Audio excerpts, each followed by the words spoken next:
I became unable to interview my surveying. How many times you were doing this one?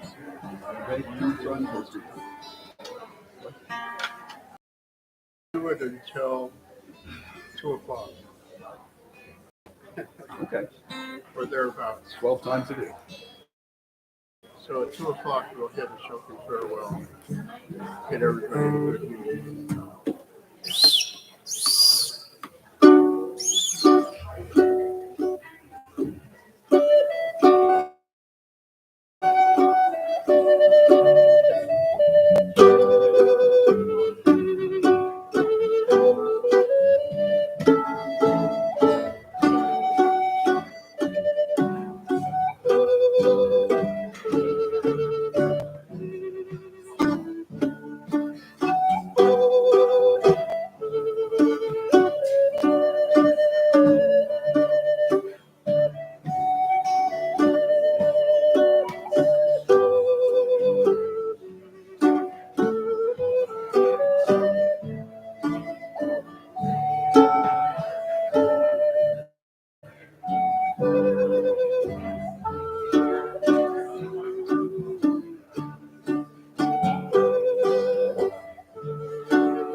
Good afternoon. Good afternoon. Welcome to this celebration of life for Edith Butler. I'm Reverend David Jadlocke. I'm the pastor here at the Congregational Church of Henniker, and it is my honor to host this service that has been designed by Edie's children, Amelia and Lisa, with some support from Pastor Bob here. So we are grateful for the love and attention you are showing your mom as you've designed this time of remembrance and celebration.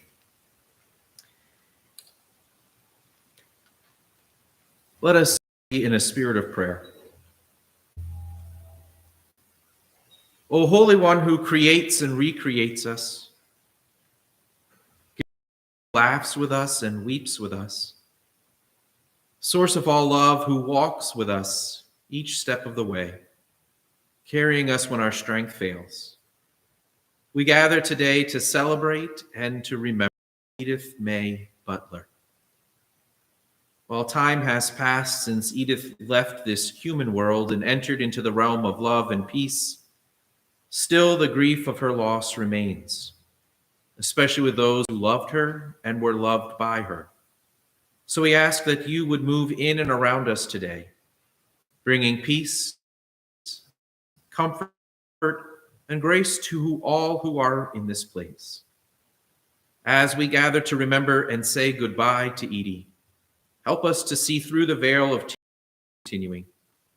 Help us to understand the full awareness that our essence does not cease to exist when it parts, but that the love and fullness of our soul continues on. Gracious One, as mysterious and wondrous as you are also compassionate and present. You open the ways of wisdom and understanding. You reveal to us the one and only power in this world that matters, the power of love. If added to the lives of those around her, as we release our sadness and say our goodbyes, remind us that we are not alone. In the name of love, in the name of peace, we pray. Amen. I invite us to sing Amazing Grace. Where are you going? I don't know. I jumped the gun. As Bob stretches his legs, all are invited to stand. The words of this song are found in the handout that is in your bulletin. The musical team here will play it one time through so you get a sense of its rhythm, and then all are invited to sing Amazing Grace.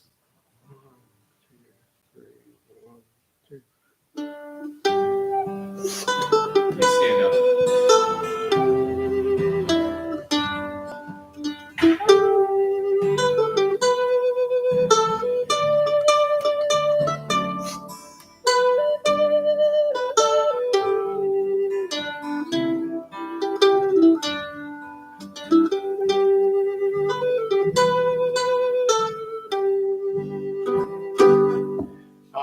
Amazing grace, how sweet the sound that saved a wretch like me.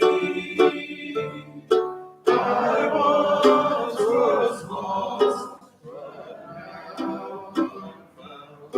Was blind, but now I see. But grace that taught my heart to fear, and grace my fears relieve.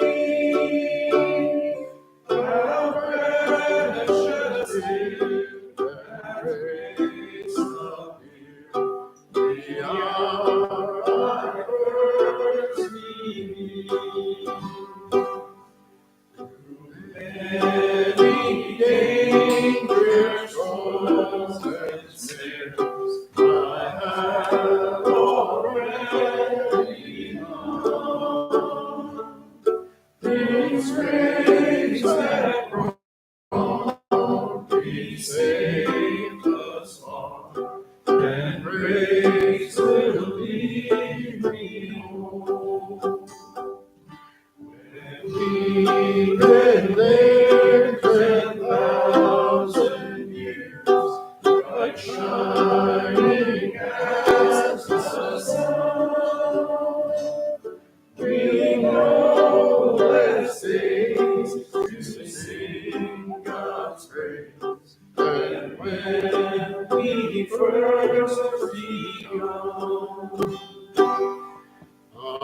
Amazing grace, how sweet the sound that saved a wretch like me. I once was lost, but now was blind, but now I see. Please be seated.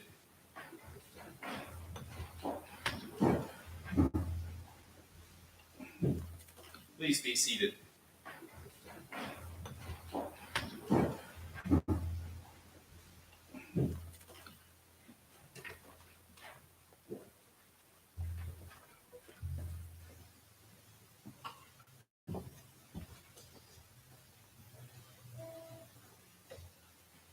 I do tend to get excited, especially when thinking about Edie and about her partnership with Larry, that have meant an awful lot to me, and I know to many, and perhaps all of you. Not too long after Larry died in 2008, Edie wrote a memoir piece, and in that piece, she referred to the time in the 19 in that piece. She referred to the time in the late 60s and early 70s when she and Larry got together. She was talking about what it was like being peace activists and anti-racism activists in Philadelphia in the late 60s and early 70s, which was the reign of, some would say the reign of terror, but it was the reign of Frank Rizzo, who was the police commissioner and then the mayor. And it was a very difficult time in our city. And in describing that, Edie described she and Larry as incendiary idealists. And I really like that phrase.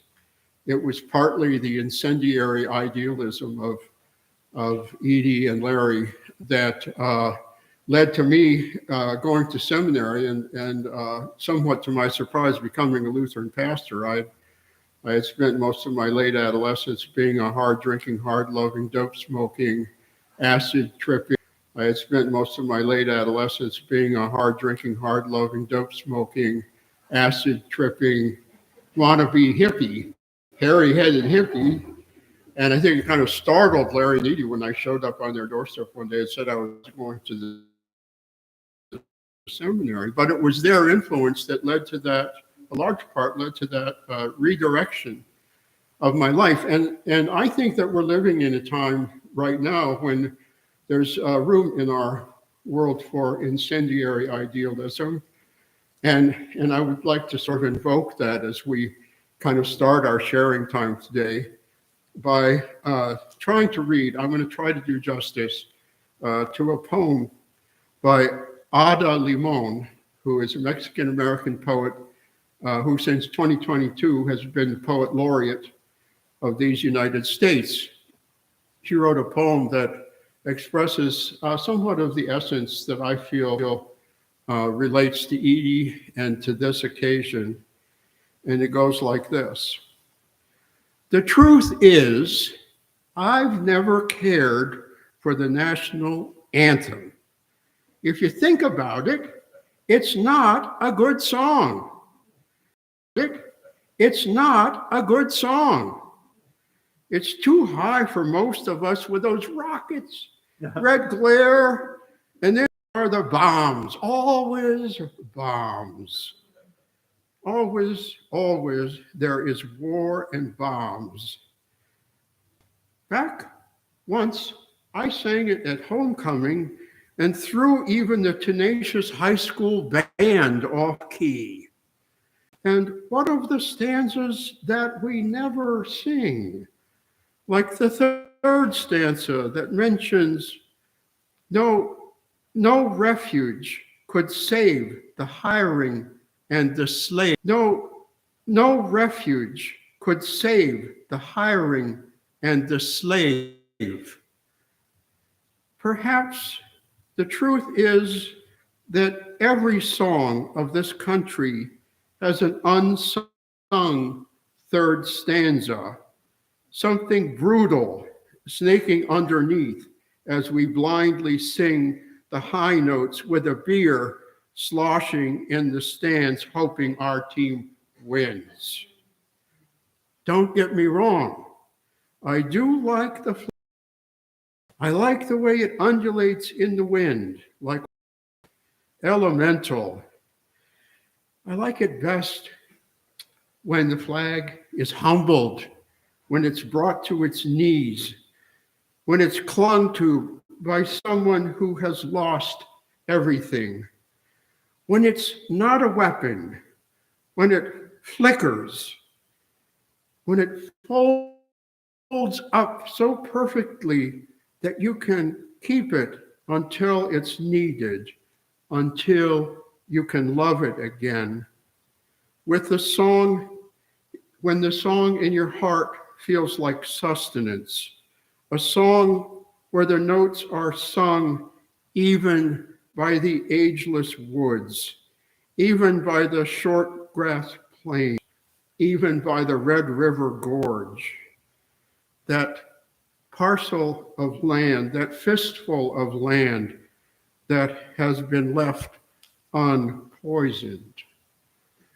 The song that's our birthright, that's sung in silence when it's too hard to go on, that sounds like someone's rough fingers, like someone's rough fingers weaving into another's, like a match being lit in an endless cave, the song that says, my bones are your bones are my bones.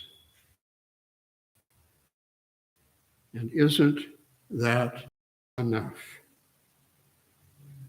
It's possible that during this time together, your bones and my bones are going to speak to each other.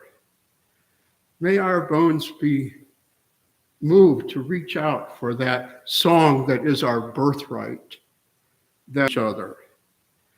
May our bones be moved to reach out for that song that is our birthright, that real patriotic song.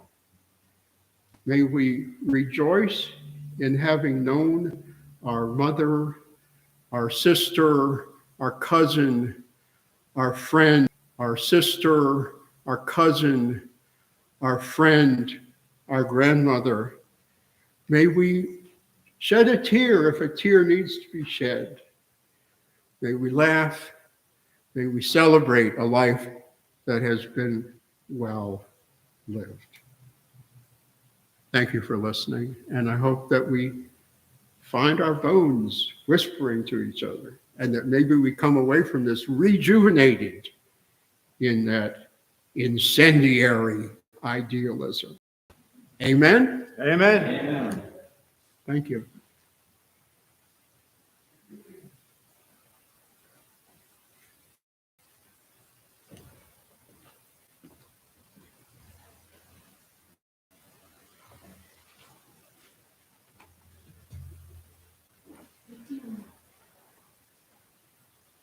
Hello, everybody.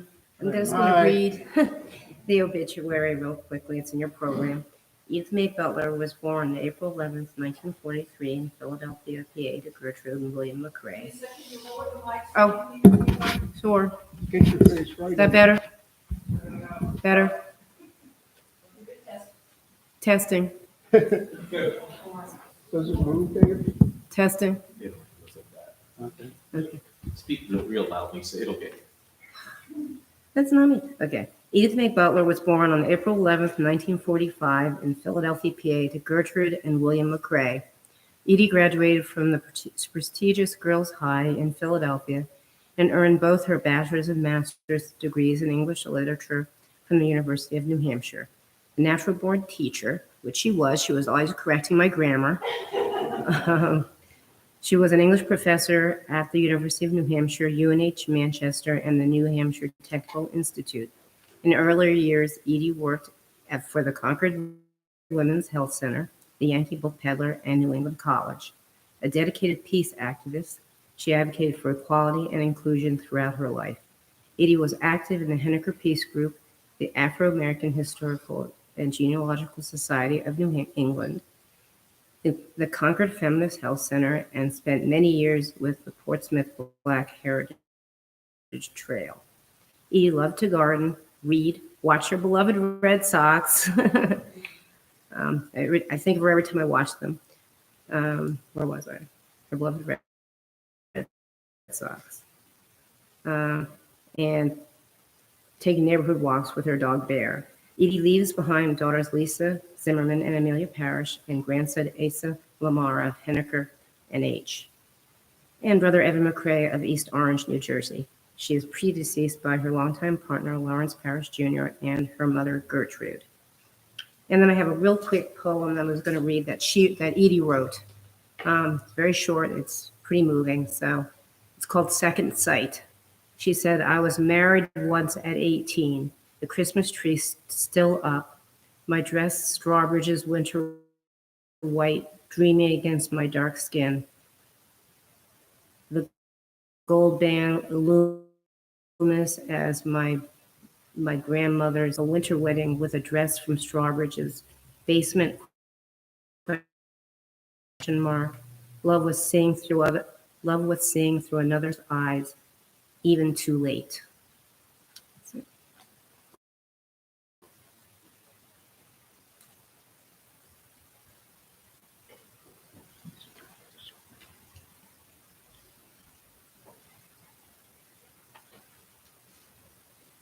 Thank you, Lisa. Now we'll join together singing "Will the Circle Be Unbroken?"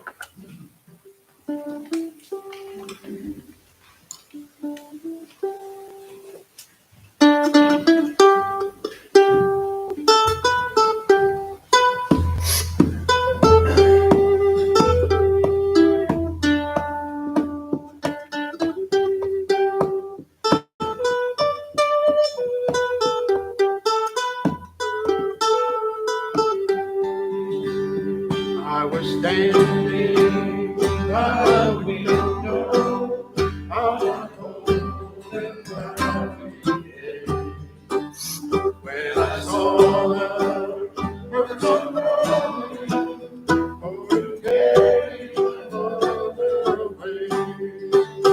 Will the circle be unbroken by and by, oh, by and by? There's a better home waiting in the sky, in the sun. Undertaker, please our souls. And this day you are carrying, oh, I hate to see her go. The circle be unbroken by and by, oh, by and by. There's a better home awaiting in the sky, in the sky. Follow those behind them, try to hold up and be brave. But I could not hide my sorrow when they laid her in my grave. The circle be unbroken by and by, oh, by and by. There's a better home waiting in the sky, in the sky.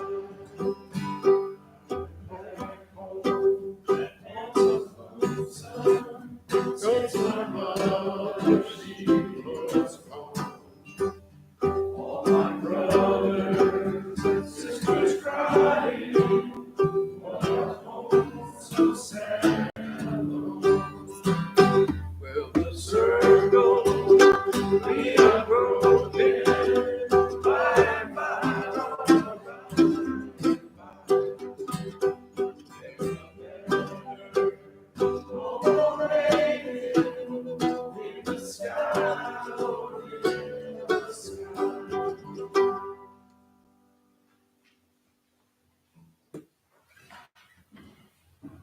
I invite Betty to come forward as she shares some memories and reflections. But is it easier to stand down there? Or can you... Excellent. Come on. There's a railing on this side, and I'll be on the other side. Well, I'm feeling very emotional, so I think it's very hard to lose Edie.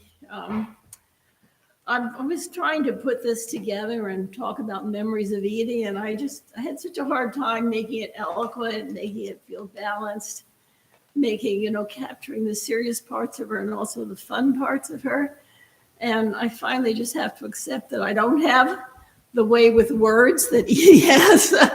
She had such a gift for the thing that Bob read, and the going over emails she had written me.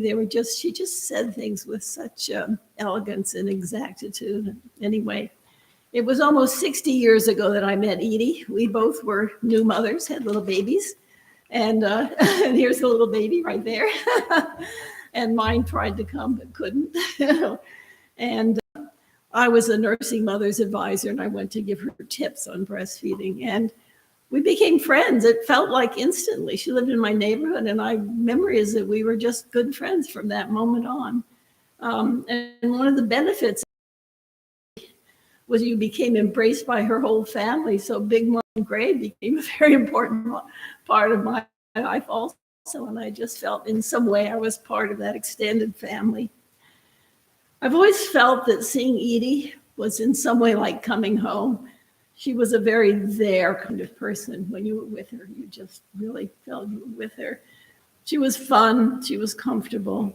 My husband said to me, Edie had a response. She was always warm and pleasant. She never lost that edge of generosity. And that just is true of her. We lived in the same city for a period of years and got together frequently when the kids were little. My kids remember going to Edie's house and running around outside with Lisa before Amelia was born. And then after they moved, we went every year together to Long Beach Island for many years, and they would come to Maine, our part of Maine, and then later come up, take day trips up from Cousins Island to see us. When I was talking about way with words, I wanted to mention something about her emails. Edie was very good at keeping in touch. Even when I wasn't good at keeping in touch, she just always kept the thread going. So it was never too long a period before I would get an email or something, or on my birthday, I would get a hippo birdie message from Edie. She was a very loyal friend, a very connected friend. I asked my kids what they remembered about Edie. The four older ones who knew her mostly when they were young. Dan came along a little later. And every one of them talked about the same thing. It was so interesting to me. And what they talked about was, my son said, Edie was not like other grown-ups. She didn't just, if you asked her a question or talked to her, she didn't just give you an answer. She considered it thoughtfully, and she took it seriously. And then I talked to another son who had not heard this answer and said, well, the thing about Edie was talking to Edie when you were a child was just like talking to Edie when I was a grown-up. And another one said, I just remember being in Maine, using at our place in Maine, and I would come in from fishing, and I would go in the kitchen, and Edie would be cooking, and I would chat with Edie. And Sarah, my daughter, told a story about asking Edie to do something for her to braid her hair, I think. And Edie said, well, how about instead of braiding it for you, I teach you how to braid it? Sarah said she may have even mentioned to give a man to a fish, and she taught her to braid her hair. So anyway, I was so, as a young mother, my husband and I really kind of admired and respected Edie's way with the church, and the fact that Edie kept in touch with Lisa's father's parents, and so that she maintained that family connection for that. We put her in our will as a guardian of our children should it happen to us, which it didn't, thank goodness. But I did have a sense of comfort knowing that someone would be, that really respected my children, take it over. Edie had a clear sense of her own values, of her own decisions. I remember having conversations with her about things we didn't agree with, and she held her own, but always made me feel heard and respected. I remember coming up to visit her when Amelia was little, maybe 7, and bringing Dan with me. And I was very much like, you regulate the amount of TV and what the TV content is that your children watch. And Edie believed much more in the child self-regulating and making those choices. And so we did it her way while I was here. But to have that, I just honored the fact that to disagree and have that kind of discussion and feel so close at the same time was good. When her mother was old, she went into assisted living for a while, Gray, and really wasn't happy there. And Edie worried about that. Finally decided to bring her home with her and brought her home to live with her. And it was hard at that time. She had physical problems. It was hard. And it was amazing. Edie acknowledged how hard it was to have her mother living with her, acknowledged how satisfying it was, and always took care of her mother with grace and patience. When Edie got sick, she called me, and I started coming up to see her more regularly at that time, and I would take the train up to Boston and the bus. And thank goodness Amelia was able to pick me up in Concord. I would never have gotten here. She just was very, very able to do that, and did it. The last time I came was last Easter, and Edie was already starting to fail, and she had written me an email saying that she felt poorly, she was weak, and she wasn't up to a phone call. And I asked her if she felt comfortable given COVID, and I asked my doctor, and either Edie or Amelia talked to her doctor, and I did. Got all the testing and wore masks the whole time. And the girls, we had Easter with the girls, and both Lisa and Amelia were so welcoming to me. And once again, I had that sense of being not only with Edie, but with her extended family and being welcomed by them. And it's very hard to have lost Edie. But I will say she has always been in my heart since I met her, and will continue, is in my heart with this one. Okay, thank you very much.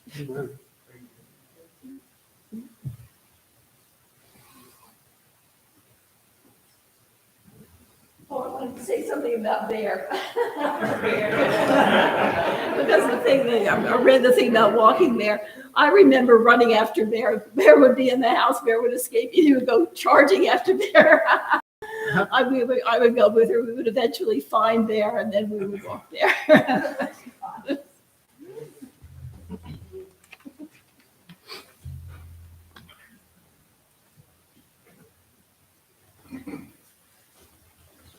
Either way.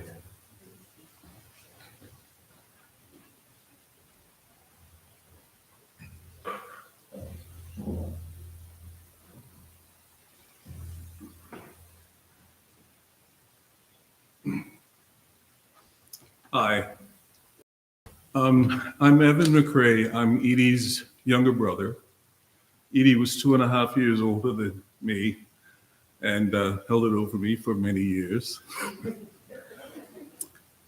In 1949, when we were very little children, our family lived in a part of Philadelphia that was known as literally the bottom.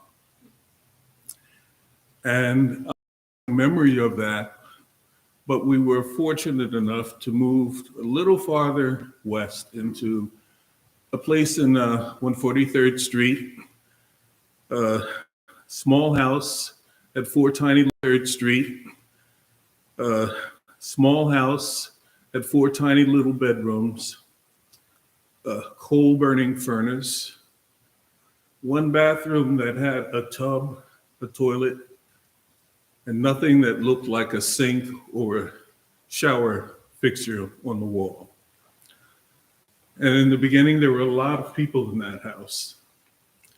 And never was our father part of that. So Edie, and never was our father part of that. So Edie and I grew up, I guess, the only house on the block that did not have a family. But the women that were there, our mother, our grandmother, they did the best they could, and they did very well for us. Edie was very smart. And fortunately, the neighborhood that we moved into had a very good elementary school that is still there today, Blankenberg Elementary School. And Edie thrived in that environment. She really did. Her grades were good enough that she got into Philadelphia High School for Girls, somebody mentioned earlier, and she did very well there too.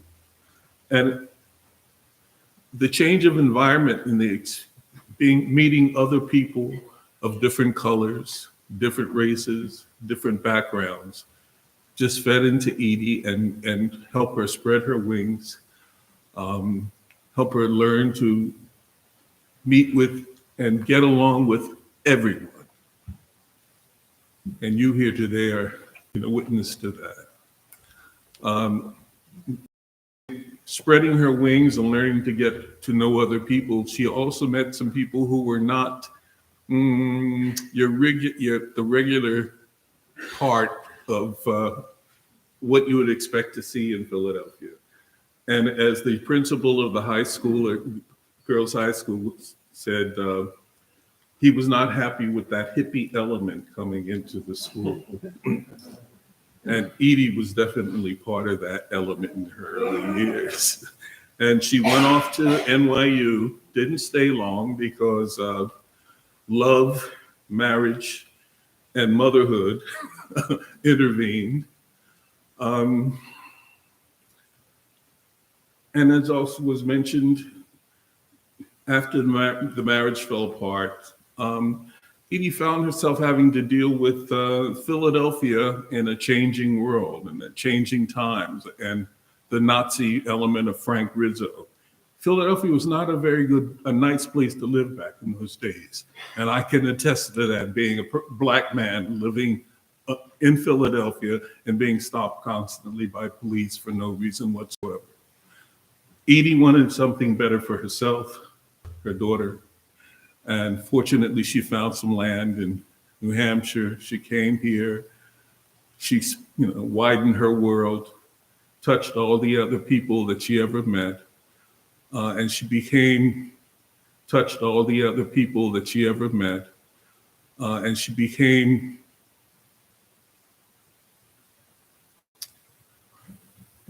I'm sorry, I haven't cried in a long time, and I quite to deal with it. But she is a spectacular person who's loved and missed and cherished. And thank you all for coming. Thank you. God bless. Okay. God bless. Okay.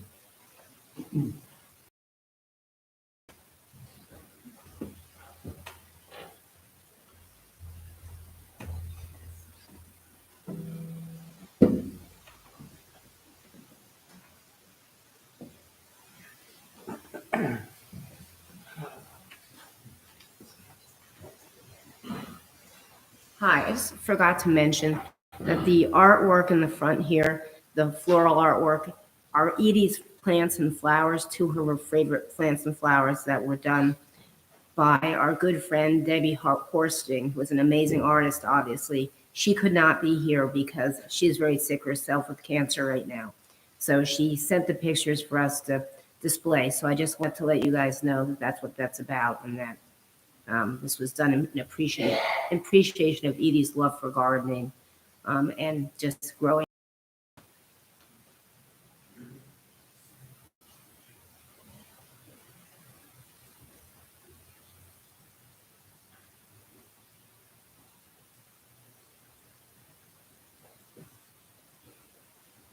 Hello. Some some of you know me. I'm Bonnie Franklin and live in New York. And I just want to say a few things about my friend Edie, and also to say how much I appreciate what Evan just said and what Betty just said and Lisa. And it's all true. So I met Edie and Larry in January 1971 in Philadelphia. We were introduced by 1971 in Philadelphia. We were introduced by my late husband, Steve Kramer, just a few days after he and I met. We all lived on Spruce Street on the 4600 block. Lisa was a little girl then, full of fun and imagination. Laszlo was their rather large and overactive dog. Edie and Larry's sun-filled ground floor apartment was a comfortable, warm, welcoming place. We began a steady friendship based on shared interests in literature, movies, politics. After good meals, romps in Fairmount Park. These were the elements which continued as a through line all the years we knew each other. Shortly after Steve and I left Philadelphia in 1973, so I could attend medical school and work as a lawyer for New York City's Corporation Counsel office, Edie and Lisa moved up to New Hampshire. She explained to me that she wanted to be on the land with longtime friends, and she'd figure out how to make it work. Larry followed a bit later. Because Edie lived in New Hampshire, I began to visit her there. I stayed with their family in various apartments and watched the Craney Hill house go up. Along the way, I met quite a number of Edie and Larry's wonderful friends, many of whom who are here, and even got to know some of their friends. Along the way, I met quite a number of Edie and Larry's wonderful friends, many of whom who are here, and even got to know some of their friends' children in Philadelphia and Henniker. In time, Amelia was born at home, which I knew was what Edie wanted, but which worried me as a physician. Luckily, everything went well. Steve and I continued to visit regularly and were impressed by all the improvements Edie and Larry made to their cozy home and productive garden. The move into town after the fire destroyed their home on Craney Hill during a cold winter, and it was a huge challenge. But Edie told me of the kindness of her neighbors and friends who helped immensely. The move to Henniker was the best thing for Lisa's high school education. Meanwhile, of course, Amelia was growing up too and taking advantage of all the enrichment which Edie provided. The animal-friendly household had a series of dogs. The last one, Bear, was my favorite. When I visited, Edie and I would take Bear out together, and we loved the walk along the river path. Edie was vigorous and always a great listener. I appreciated her unique viewpoints, and really she was an intellectual.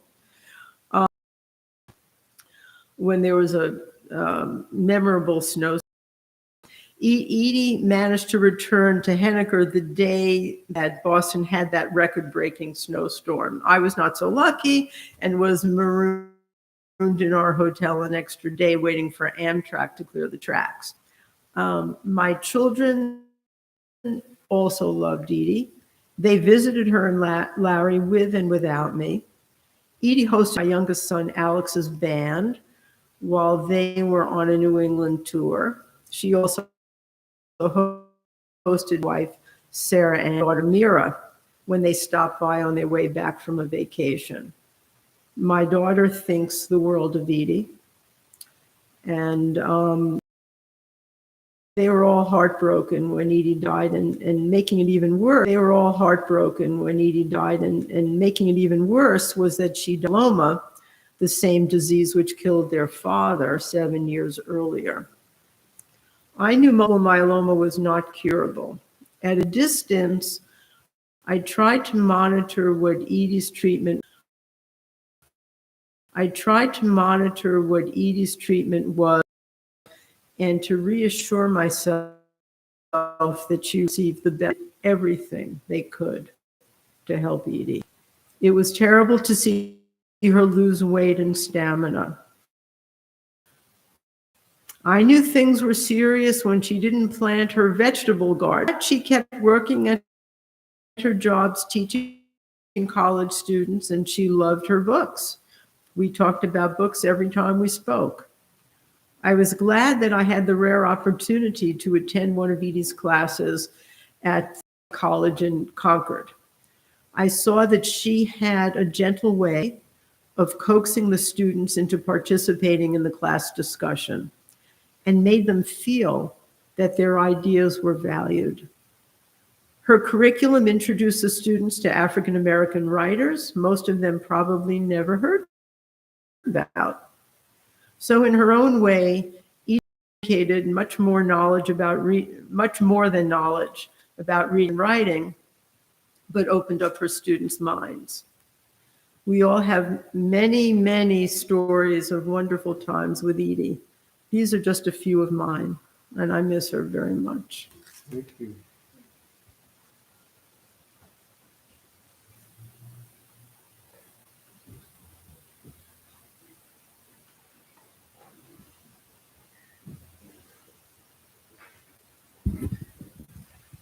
As Bob mentioned, a service is a time not just to hear words, but to share our hearts and our memories and our own stories.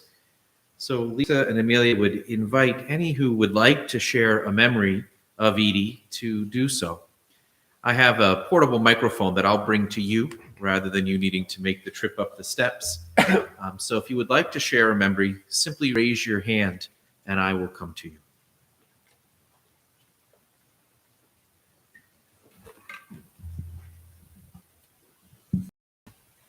Thank you.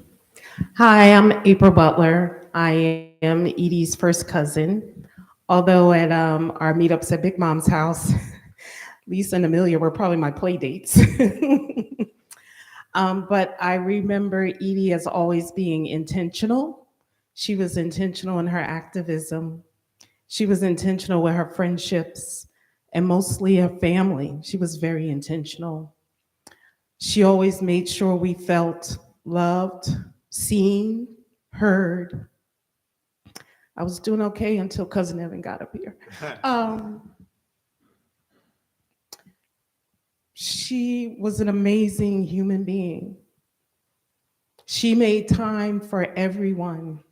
And as everyone said before, she made you feel important. Your thoughts were important. Your words were important. And I miss her so much. I miss our meetups at Big Mom's house. And like you said, the whole community was at Big Mom's house. She was everybody's Big Mom. Everybody was shook. And everybody thought they were the only shook. And now I even find myself calling everybody shook. But I love Edie. And she touched my life, and she always made sure she stayed connected. She also wrote in a card. I would just send her a card, but she always wrote a nice poem or saying how everybody was doing. She always hand wrote letters, and that was always so important to me. And Amelia and Lisa, I love you guys. Thank you so much for doing this for your mom. She was a true gem. Well, she is a true gem because I always feel her presence. Thank you.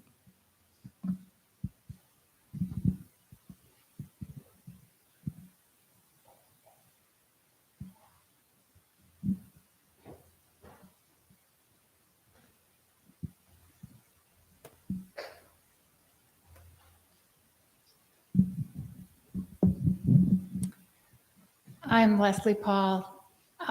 I met Edie on a freezing cold winter day when she was at the laundromat after the fire, and Amelia was this little tiny thing.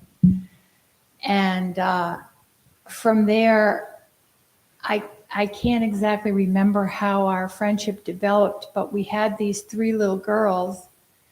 I had Sage, who was 2, I think, when we met Amelia, and then there was Amelia, and then later I had Emily. So there were these 3 little girls, with these brown curly heads, and they just were this little trio of girls. At one point, I worked at the Colby Hill Inn as the housekeeper in the morning, and Edie worked at the Feminist Health Center in the afternoon. So every day I would try to get Sage and Emily up the hill to Edie and Larry's house. And then they'd stay there, and, Edie would give them everything and be this wonderful Edie. And then I'd come back and I'd have to hustle them back down the hill to my house for the afternoon until Edie got home at 5 o'clock or something. So Edie was so patient with me because I was always, oh my gosh, I got to get him up the hill, and then I got to get him down the hill. And, that's how our friendship of her. And she was always patient with me. 2 of the little girls are here right now, and they're big girls. And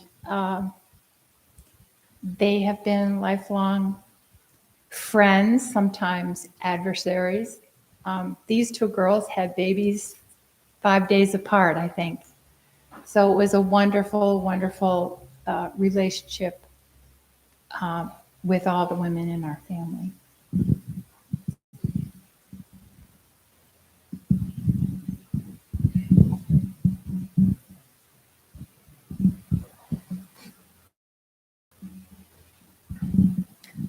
Linda Graham. I've known Edie for 50 years. And actually, I didn't want to be here today because I didn't want to have to acknowledge that she isn't in that house in Henniker. So I can only conjure up a couple snippets of Edie for you from me. And that would be like walking into my Chipmunk Falls house in the middle of the night after working a night shift at the mental hospital and finding the cabin lights still on. So Edie and Larry, those incendiary idealists, were at it in a conversation, deep into a conversation. Or an image of Edie swimming joyfully in Lake Horace when we would have picnics there. Or her mom calling her honey, which I thought was awfully sweet. Or after my son Nick was born and I was struggling to live at Chipmunk Falls, Edie and Larry simply moved over and said, "Come live with us." I think at this point I could only tell you that we exchanged a lot of texts and exchanged many a tea. And she would say, "Come over and have some tea with me." And so that's the way I would like to sort of leave many memories of Edie with you. Ralph Jimenez, and as a tribute to Edie, she was always just so grounded that, if anything was going on in your life that was not so pleasant, you could talk to Edie and sort of know that she'd been there and been through it and would help you get through it. And I would also meet Linda at their house because the kerosene lights would always be on until 12, 1 in the morning. And we would argue politics and drink wine. And sometimes it would be 2 or 3 in the morning before we'd make it to our house through the snow. And starting when he was in high school, our son was a writer and still is, so he's a lawyer now. He finished a novel, and he wouldn't let either of us read it. 2 people have read that novel, and Edie is one of them. And I haven't read in a long time either, but I'm going to pass the torch.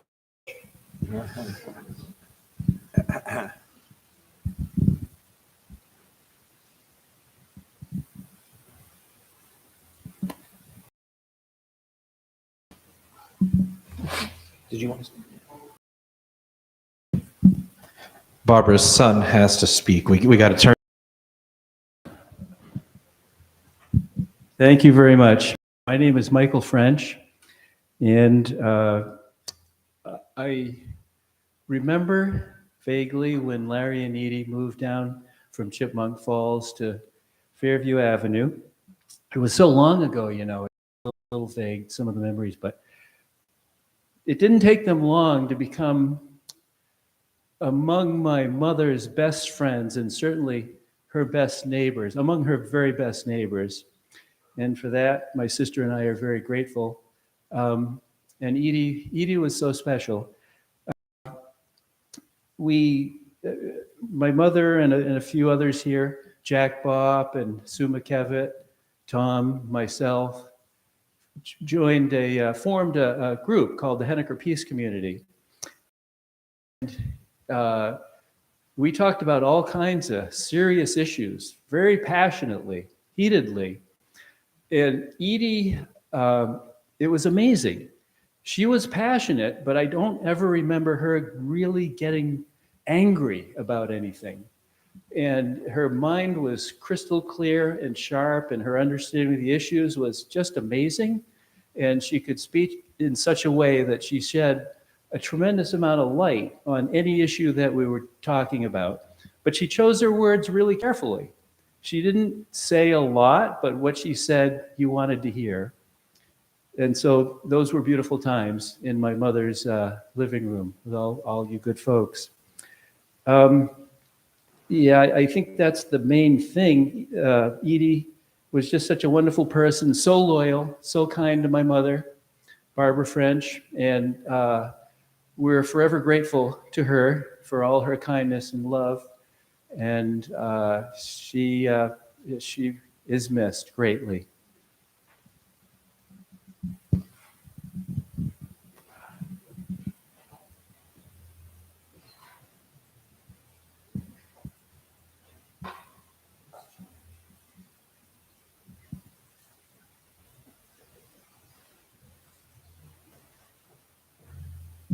I have only a tidbit to add, and one of the things besides, it's about one of the things, I was one of the, I was one of the people who was nurtured at Edie and Larry's Spruce Street apartment in Philadelphia in the early 70s.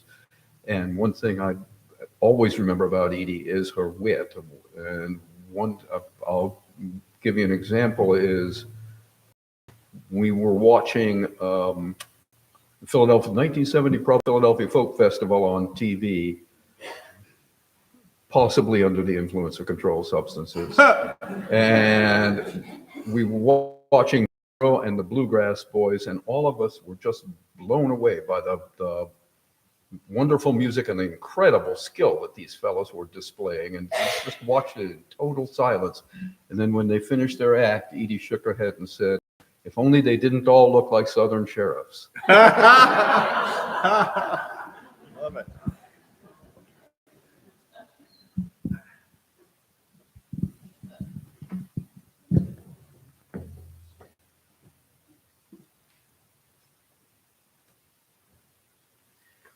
Well, there will be more time for sharing memories and stories after this service concludes next door in the parish hall where Amelia and Lisa have arranged for food and refreshments. Edie also came to this church. I understand she often came mostly when her mom was in town. I don't know if it was the fear of her mom or the influence of you, Bob, but something brought her into this place. And so this afternoon, as we celebrate and remember her life, I too would like to share some words of faith and some words on the meaning of life. When we come to moments like this, times when we've lost someone we've loved and admired, when death is before us and invites us to reflect on meaning and purpose, it's good to turn to sources of wisdom, to the deep roots of truth and understanding that move among us all. In this place, we oftentimes listen to the words of Christ, who was grounded in love, who with the divine, who understood, even in part, the possibility of whole living. So I invite us to listen to two very short passages. The first is some words found in the Gospel of John, where it's recorded that Jesus, having come into Jerusalem for the last time, knowing the fate that would befall him and the ways that it would open life for all who would understand, he said to his disciples, "Very truly I tell you, unless a grain of wheat falls into the earth and bears much fruit." Some years later, the Apostle Paul, the churches he'd established, and he wrote a letter to them. In a letter to this church in Galatia, he was helping them to understand the lesson of that Christ had imparted through his death and resurrection. And Paul reminding them what to truly live looks like. You must put to death the ways of human greed and human power. You must give rise to the ways of Christ's love. And he said to them, the fruit of the Spirit is love, patience, peace, kindness, generosity, faithfulness, gentleness, self-control. There is no law against such things. Today, you have all gathered here to say goodbye. Goodbye to a mother and a sister, a mentor, a teacher, a friend. And when we say it, goodbye seems so final, like a closing. However, when you really think about it, take it out of its perfunctory place, it's not a closing at all. Goodbye is a powerful wish. The origin of the phrase is a contraction in Old English of ye. Goodbye. God be with ye. There is no better word at a time than this. In a service of send-off, celebrating the next step in the journey of the soul, and saying to Edith May Butler, God be with ye. Goodbye. The Apostle Paul in his writings knew that life and the world would be unfair. That in the face of human hardships, humans often turn to self-focused ways. So he reminded them, he reminded us, truly essential is to put on the ways of love, to put on the ways of joy, to wear the mantle of peace and patience, to clothe ourselves in kindness and generosity, to walk through this earth with faithfulness and humility. Listening to the stories of Edie that were shared by Lisa and Amelia in my office months ago, the same vein of stories that were shared here again today, what is above here is that the fruits of Edie's life was her ability to live well, with kindness and gentleness and patience and peace. There's no doubt she didn't. Time again, she leaned back, being gentle and patient, kind and generous, faithful and forgiving. Time and time again, she leaned back into relationship, knowing that it's only love and care that we share that really matters in the end. Too often we think simply of our own lives as what have we achieved on this earth? What have we done? How have we succeeded? And yet that's not how God measures the fullness of life. It's not what we've achieved, but how we have lived, how we have loved. When Jesus speaks of wheat being only a single grain, unless it falls to the earth and bears fruit, well, when we live our lives only, we remain a single grain. And love and serve those around us, much fruit. She made caring for others, sharing of her love and her wisdom, the core of her living. She was not selfish. She was generous. And generously, she demanded equality and justice.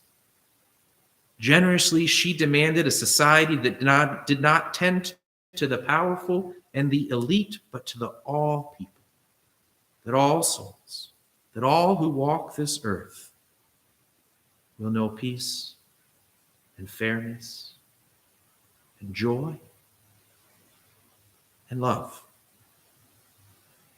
And in living this way, her life has borne good fruit because she believed in love. And love always changes the world around it. That's the gift of her living. Teaching what it means to be community.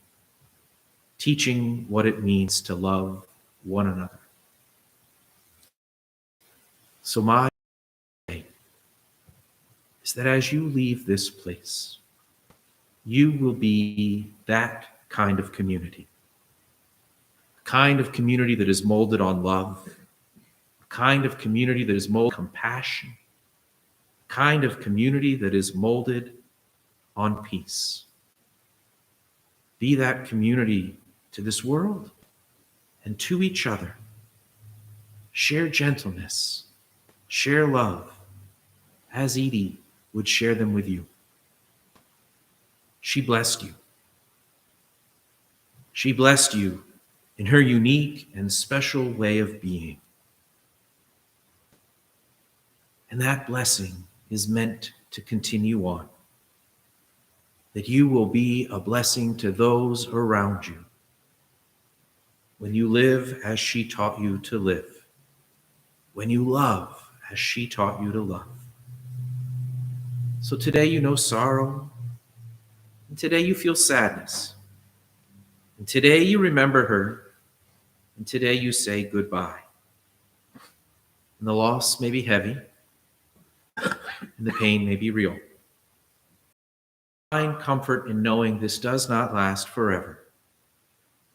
For even though Edie has left this place, she will always be with you. And one day, when your living is done, she'll be there to welcome you home.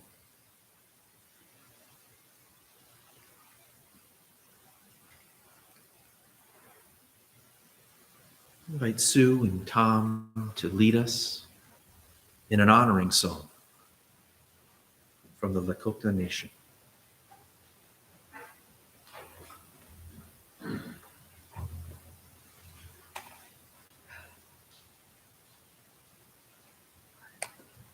So the song we want to share is a Lakota song, and basically what it says is, "First Mother, we remember you. The sacred things that you teach us, that's what we remember." And we want to dedicate it to the strong, gentle spirit. We're going to sing it 4 times and in a traditional way. It is, I have to say, it's amazing to see so many wonderful people from our past. I met Edie in 1974, along with a whole bunch of other chipmunks that are here. It's too bad that this is the occasion that we have to see each other with, but I'm so grateful to see you all. I hope I can get through this. And we have to try to figure out what key we're going to sing, so we're going to start. Okay. Ucemakatum kashila, wecha wexwilo hai. Weaya takuakanwa, unsheo kiafelo hai. Eaya, eha, ena wexwilo hai, ena wexwilo hai. Once mokaton kachila, wecha wexvilo hai. We ya takuakawa, onse onkiapelo hai.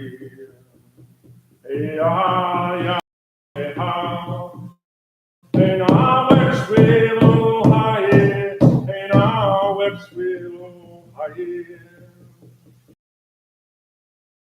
Kashila, Wecha, Exuero, Hey,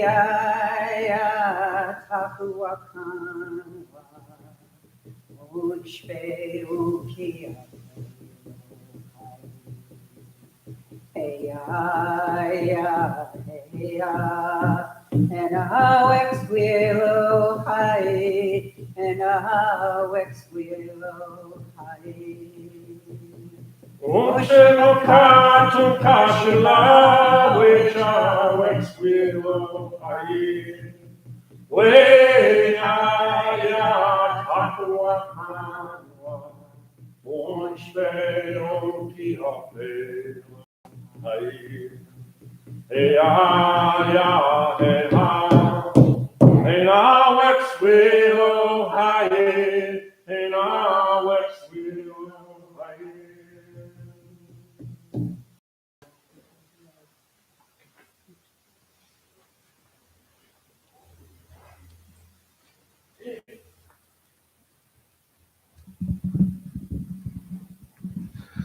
My bones have been moved.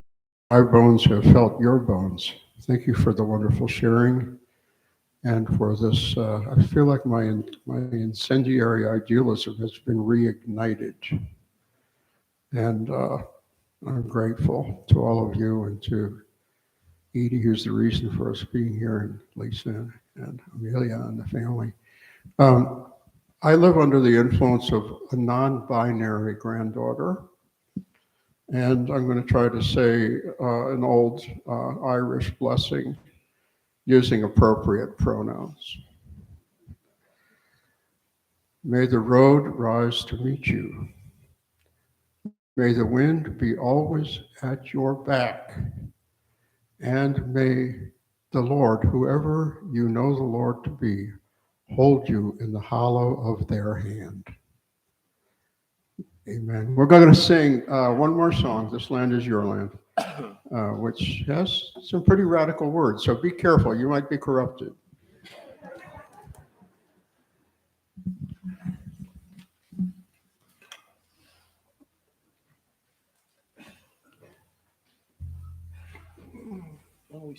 Yeah, might as well stand up. This is what people think should be the new national anthem, by the way. There's actually a movement in that direction.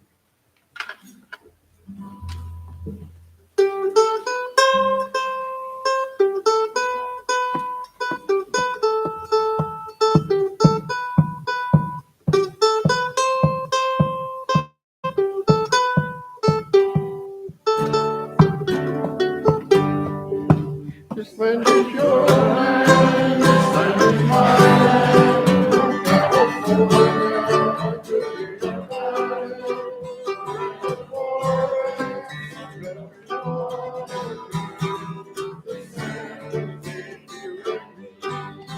As I was walking down the highway, I saw above me that it was skyway. I saw below me the burning valley. Oh, this land was made for you and me. I rode the rainbow and followed my footsteps, with sparkling sands of the diamond desert. And all around me a voice was sounding, This land was made for you and me. As I was walking, I saw a sign there, and on the sign it said no trespassing. And on the other side it said nothing. That sign was made for you and me. The sun came shining, and I was strolling, and the windshield waving, and the dust was rolling. Our voice was chanting, and the fog was lifting. This land was made for you and me. In the shadow of the steeple, I saw my people. By the relief office, I saw my people. As they stood there hungry, I stood there asking, yes, this land made for you and me. Nobody living can ever stop me as I go walking like freedom highway. Nobody living can make you turn back. This land was made for you and me. This land is your land. This land is my land. From California to New York Island, the redwood forest, the open water. This land was made for you and me. Amen. Amen. Woody lives. So does From where we came.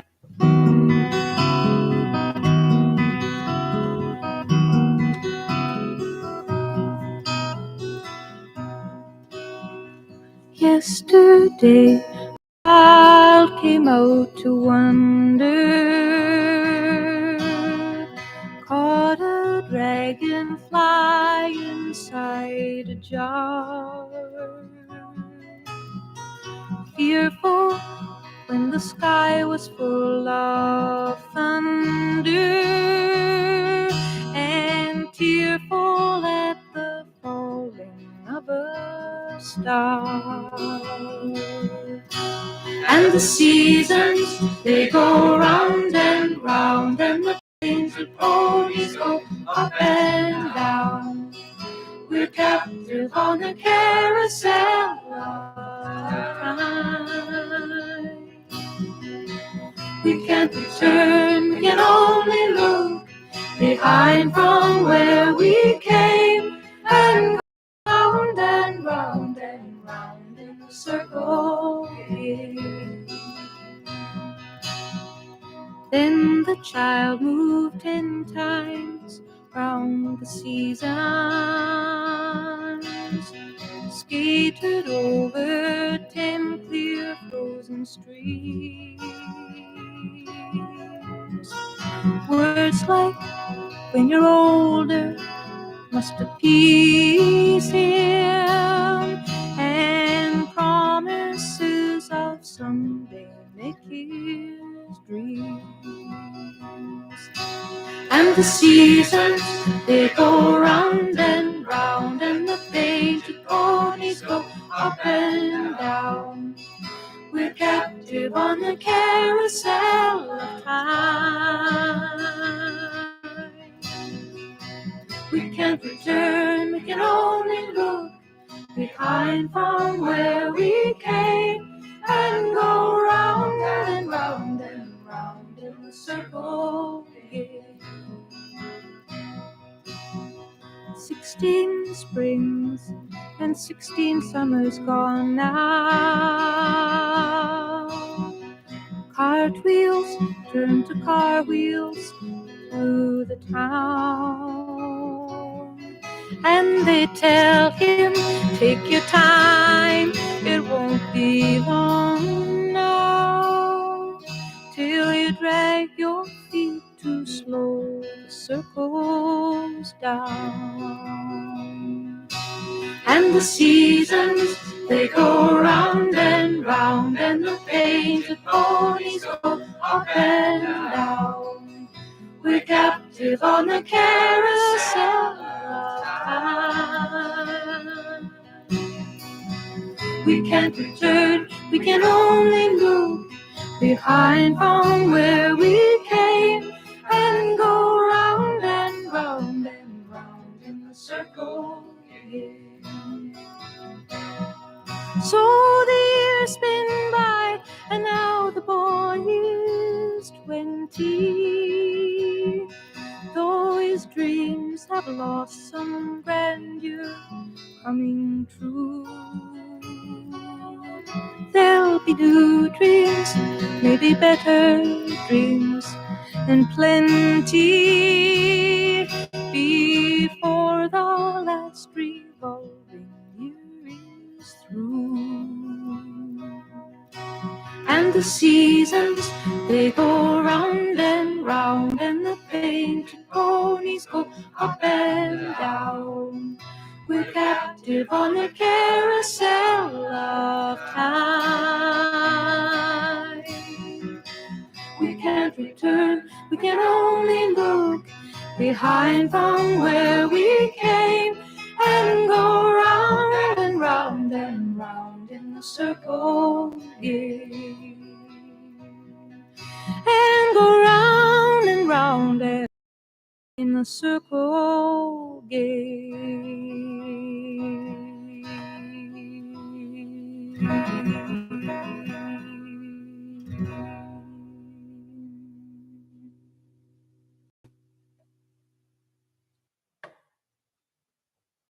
The fellowship hall is across the parking lot, and there's food to be shared.